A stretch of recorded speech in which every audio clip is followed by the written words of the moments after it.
All right, hey y'all. In the words of Music Soul Child, we are coming at you live. Yes, folks, we're coming at you live. The bases are loaded. I'm your host, L.A. So glad to be with you again on a beautiful, beautiful sunny day here in Atlanta, GA. Just wanted to shout out to all of the folks out there that are driving in this traffic right about now and it's getting into a little bit of a mayhem. Try not to do that because we don't have any sponsors yet to give you those fender benders. Be careful because they're folks. I've had a couple of them myself this past month. Drive safe. Then that way you will always arrive safe. I promise you that. So, like I said, we are right back in the ATL. We are doing things on a 3U basis like I've been telling you all along. That's undeniable, unapologetic, and unrelenting, and not necessarily in that order. But folks, we got some news. News. The Washington Commanders, okay? They have fired Eric Bieniemy as we speak of today. Dan Quinn, wouldn't you know it, the Atlanta Falcons' previous head coach that took them to the Super Bowl a few years back. I can't even remember right now. My memory escapes me exactly when, but of course you Atlanta Falcon fans will probably never forget that, considering they gave up a 28-3 lead in the halftime to give those New England Patriots, and that pretty much spiraled, of course, Tom Brady's career to make him preeminently the GOAT. It's always going to be circumspective, just like the old Michael Jordan GOAT thing, and so many people that would argue those factions. Okay, we're not going to do that today on this show. But however, the firing of Eric Bieniemy just came as a surprise to no one because from one would surmise that he probably wasn't getting along too good with the players. He's had some steamy relationships with, even when he was the OC, the offensive coordinator, with the Kansas City Chiefs. But, that's just one of the things. And wow, Black History Month too, right? Okay, we're going to talk about some Black History Month, and we're going to talk about some history in the month, and that's coming up later on in the show. Of course, Cliff Kingsbury is replacing him. I want you folks to chime in and let me know what you think about that. Cliff, one would say, as a matter of fact, I'll quote Stephen A. Smith, who thinks that it had something to do with race. Give me a holler in the comments. Let me know what you guys think about that. I personally, I don't think it had anything to do with race, considering he hired Joe Witt Jr., who was with him with Dan Quinn 1 year. With the Falcons, and of course he was there for all the 4 years that he was there with, of course, the Dallas Cowboys. So he took him along. He actually hired him just the other day as his defensive coordinator, and he is definitely a brother. Okay, so like I said, give me some feedback on that. Comment, and then definitely don't forget to like and subscribe in your comments and let me know what you think about that. Do you feel like it was a good hire for the Washington Commanders? You Commanders fans out there, I know you guys are still lamenting over that name. I'm still getting used to it. I sometimes mess it up and call them what the previous names were, but I try not to do that, considering my native brothers, because I've got Indians in my family, okay? So definitely just want to give a shout out to the Washington Commanders and what they're doing. They're trying to rebuild their program as we speak, and they're doing it on an unrelenting basis. So that's right. We cover the bases here, folks. We cover them definitely in the baseball world. This man, yeah, you see, that's right. I'm putting on this Yankee hat. Guess what, folks? I've got the top 10. I've got the top 10 baseball rankings, power rankings, coming to you from ESPN. They've actually put it and narrowed it down. I'm going to go over a little bit with you, and you comment and let me know what you think. And let me know if you feel like your team should be in that top 10. Okay, coming first, of course, is the Dodgers. They finished last season ranked number 3 in the regular season. Of course, they did make it to the playoffs, of course, but they did not do what they, I'm pretty sure, set out to do. Ultimately, was to win the World Series, of course. But they had some big signings over the past, of course, winter. So, of course, they re-signed. They did sign Shohei Ohtani, who was probably one of the most sought-after baseball because he is a triple threat. He can not only run, but he can pitch, and he leads sometimes. As a matter of fact, 2 years he led Major League Baseball in home runs. So he definitely was definitely sought after. Yoshinobu Yamada, who was the 3 times MVP in Japan. They signed him, and they also have Tyler Glass now. So they have some serious pitching that are going over there for the Dodgers. So we'll see how that's going to pan out for them, being the power ranking, and because that serious pitching rotation that they have. Guess what, Atlanta fans? Guess what? Stand up, baby. You guys are number 2. The Atlanta Braves are number 2 in the power rankings. Of course, you guys finished number 1 last year. Of course, to many of you that thought you should have went ahead and won the World Series, not only just made it, but you was going to shoe in to win it, considering how you won over 100 games. But you guys got some good stuff coming back. You signed Chris Sale and Jared Kelvich, a left fielder that's going to give you some good feedback out there in that field. It's going to give you some good defense on playing some of these long-range hitters that you're going to be facing coming up. Number 3, rounding off number 3 is Houston Astros. No surprise there. They finished 9th in the season, but the Houston Astros have been very formidable coming into the last 5 or 6 years. My Yankees are not happy about that, considering. But with, of course, the re-signing of Yordan Alvarez and Alex Bregman, and of course Josh Hands, you guys are going to be pretty good for those Houston Astro fans out there. Number 4 is the Texas Rangers.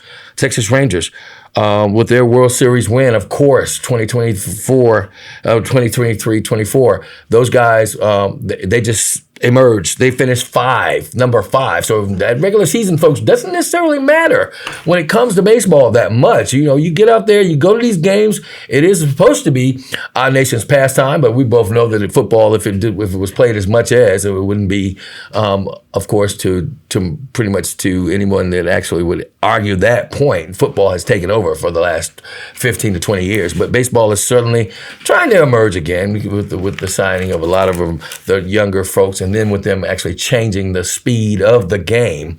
That was what a lot of people were complaining about, okay, was the speed of the game. So that's another comment. Let me know how you feel about that. Do you feel like baseball is on a better trend? And of course, with the culminating of the fast pitch as well as the pitch count, do you think it's been something that's conducive to making the fans come back to baseball? Okay, let me know. Okay, rounding out number 5, Baltimore Orioles. They finished the season number 2. They won 101 games, but they had an early exit on their way to the playoffs and of course, the games. And, okay, we're going to see how they're going to do with Corbin Burns. They've re-signed him, and they've got a nice contract coming along with him. All right? Now, number 6. Those Philadelphia Phillies. I love those Philly cheesesteaks too, boy. I tell you, they've got a strong bullpen. Mike Lowry. I know you a Baltimore fan, but your Phillies right next door. They're gonna be pretty good next year. They're gonna have some strong bullpens from some of those players that are actually signing and re-signing. And rounding off number 7.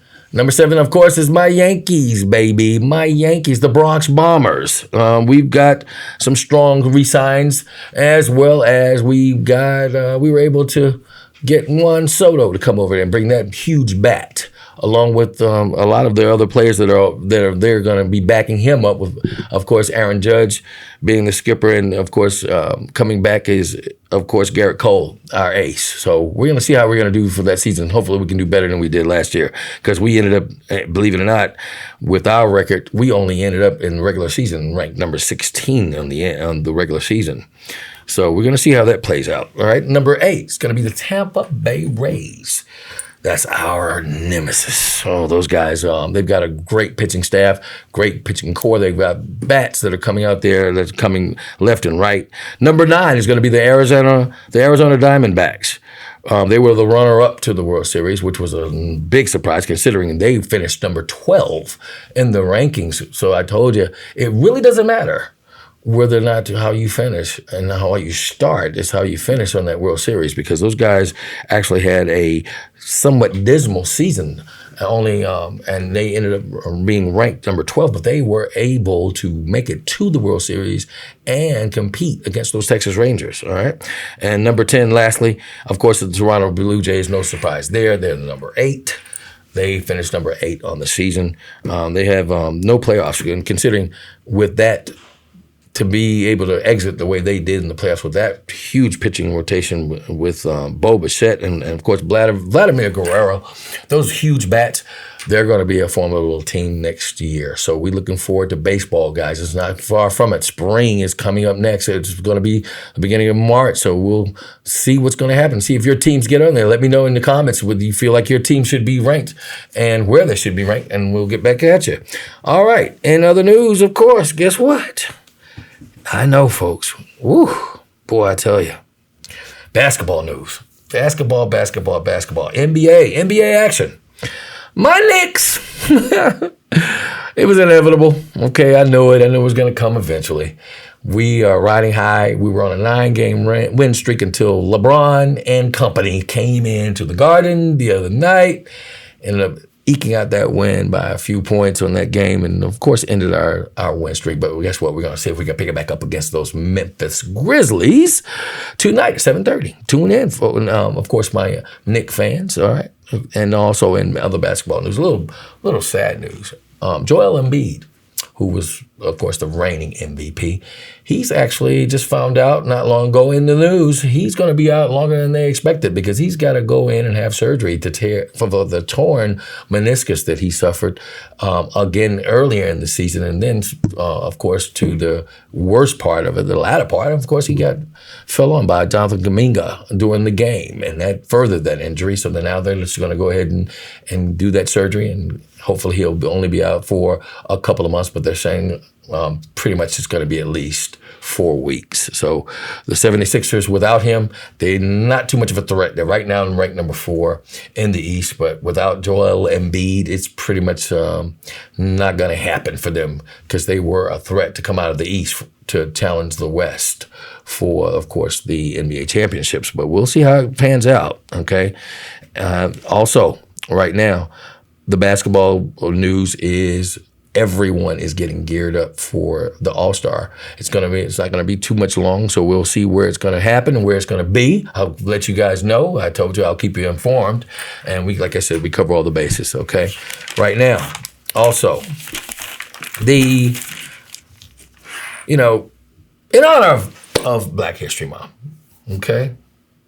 And I don't feel like I should actually go over Black History Month. I feel like me because I'm a black man. I look like one. I know I do.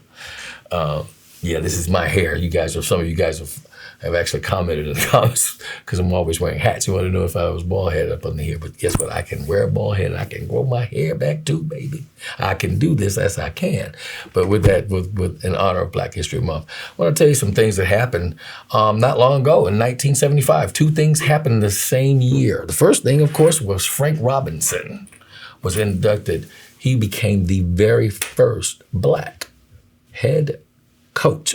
They don't say head coach in of course, baseball. They call it's called managers. The head coach in baseball is called a manager. He became the first black manager for the Cleveland Indians, which is, of course, no longer. They don't use that derogatory term as they thought it might have been anymore. They are now the Cleveland Guardians. But Frank Robinson was actually the first black man to actually, of course, be the manager in 1975. Same following year, Bill Russell, basketball player, became the first, of course, black man to be named to the Hall of Fame, which he humbly, believe it or not, he actually turned it down for his first induction. Of course, they came back in 2022 and did it again simply because he was, of course, to our sadness, he went ahead and went on to be home and went to glory. But in his doing so, because he was always just a class act, he went in both as a player and a coach. So imagine that. That's an amazing feat. So that's something that we can all be proud of. And, of course, in our Black History Month. Now, guess what, folks? Guess what? You know it! Yes! Woo, baby. I wish I was putting this hat on for real. Super Bowl, baby. I know you folks are ready for it. I know it's getting close. Probably your team didn't get there. I know mine definitely wasn't. But ironically for me, the team that I picked to go to the Super Bowl. That's right, Mike Lowry. I said it. I think you remember because you reminded me when we were together. Man, you said. That's right. The 49ers are getting ready to play. Guess who? Who did I say? The Kansas City Chiefs. Everybody had wrote the Kansas City Chiefs off. They said they were going to play that well this year. They were dropping passes. They had injuries. They didn't sign some key folks. But guess what? They didn't stop Pat Mahomes and Travis Kelce, even with all of the stuff that's going on with Travis Kelce and Taylor Swift. What do you guys think about that? I'm curious. Send me some comments. I want to know if you think the hype about Taylor Swift what it's done for football, along with the Chiefs. Was she an added distraction, or was she a welcomed distraction? Some would surmise that that's definitely welcomed, considering the rates have actually went completely up. And then I've heard and seen through the grapevines that some people tether that they have said that the NFL actually planned this and was scripting it as well. I want you to leave some comments. Let me know what you think about that. Let me know if you think that all this thing was a bunch of hype, along with the fact that it's something of a farce, that of course Taylor Swift is constantly at these games, and she's actually being seen more than commercials in the middle of the broadcast of these games. So, we're going to see if it transcends into the Super Bowl next week. With that said, guess what it's time for? Time for LA's picks. That's right. 49ers. Vegas. Las Vegas. Viva Las Vegas. Whoa. Wish I was going. Anybody got tickets and want me to go, I will definitely accompany you. It's going to be in that big, beautiful, beautiful new stadium out there that they built in no time at all. That just shows you when you have that kind of loot to be able to go ahead and do something of that magnitude and build that beautiful stadium in that short amount of time. The game will be at 6:30. On Sunday. I'm pretty sure you guys are getting geared up for it and are hype about it. I'm getting ready to give you my picks. Not picks. Pick. I actually think that with all the play and good play of Purdy, and he's been Cinderella, I promise you, he's been doing it. He's no longer Mr. Irrelevant. Okay? I don't think they call him Mr. Irrelevant anymore. That man has been playing with not only a chip on his shoulder, but he also has proven not only to his team, but probably to himself, that he can not only lead a team, he can carry a team to the Super Bowl. Because guess what, folks? That's where he will be Sunday at 6:30, okay? But I tell you what, he's going up against those 49ers. I told you guys early up in the year, I don't bet against 15.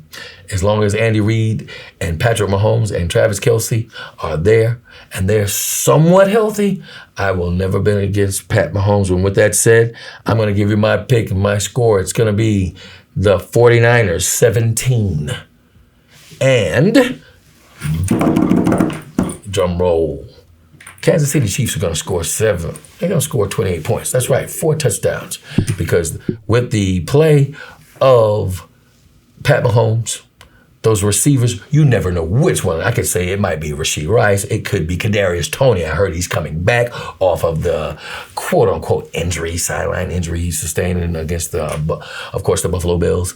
And it's just, I won't even start talking about Pacheco. Pacheco runs like somebody told him the ground is filled with cash, and all he needs to do is just stomp it out so he can come to him, because I promise you, he runs like he's really, really violent.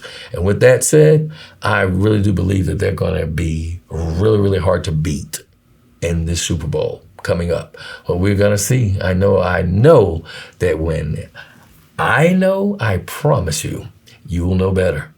And one more thing, best thing I have saw, especially this past month in sports, in honor, we'll go back to in honor of course, the Black History Month. The Atlanta Falcons have finally done it. They actually went and signed a native son, Raheem Morris, making him the first black quarterback that the, of course, Atlanta Falcons has ever had. So with a city that is spearheaded the Civil Rights Act, of course, the Civil Rights Movement, along with all of the black history that is garnered here, it's going to be something to behold. and we're going to rally around this young man, even though I'm not a Falcons fan, but I wish him all the luck. He is a local kid. He grew up here in of course, Georgia, and it's going to be exciting to see what the rest of the season. Now, Falcons, you need a quarterback, so hopefully Raheem Morris is going to help you guys do that. So we'll see how your season pans out. And I promise you, when you know, I'll know better. See you guys next time. Hey, are you liking The Bases Are Loaded?